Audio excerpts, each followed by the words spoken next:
Vic mentioned that these awards that you were doing were for Guitar TV, and there may be people who don't exactly know what Guitar TV is all about, so maybe you could tell us. Okay, in 2006, I started a website called guitarist.tv.com. Right. Okay. And basically because I have this passion for music and video, and as a guitarist, all these things are sort of interlinked.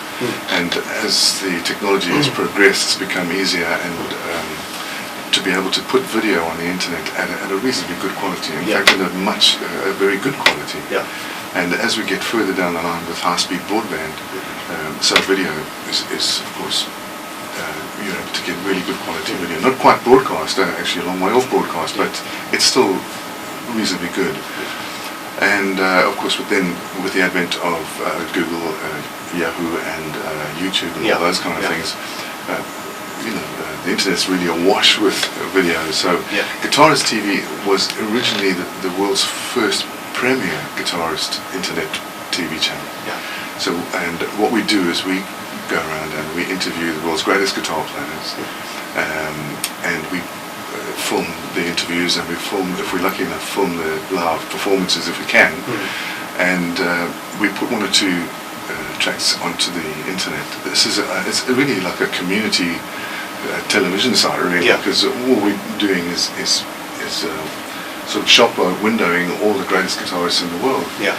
And Joe Satriani, we met him in 2006, and he officially launched the channel for us when we interviewed him at the Birmingham Symphony Hall once more. The previous day. Yes, and so Joe really put it was his contribution really that put Guitarist TV on the map. Yeah. Since then we've interviewed a lot of local guitarists around the Stourbridge area, including Brian Tatler from Diamond Head.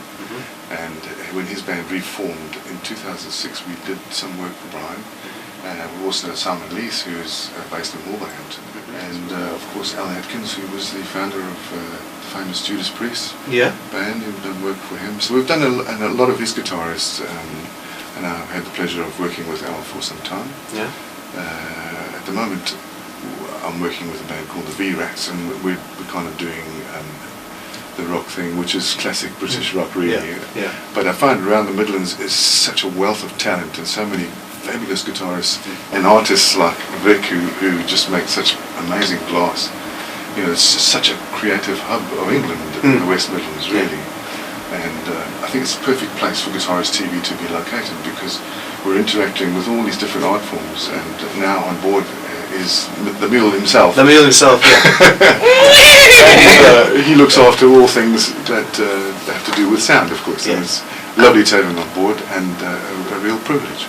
It certainly is. It's fascinating. I think, generally speaking, it's true to say that guitarists are the unsung heroes, aren't they? Really. A lot of the time. Yes. That's something that just in the background. It's often where they're in a band, it's the vocalist who gets all the attention. So it's really good to restore a bit of the balance as well. Absolutely. Well, this is the amazing thing about Joe Satriani and musicians like him. He'll do a whole 2-hour show at sold-out venues. So playing to 2,500, 5,000, 6,000 people who all pay big money to go and see the maestro at work, and he doesn't sing a note. And it's just incredible to get to that kind of level. I mean, he sold 20 million albums over the last 20 years, and it's all guitarist bass.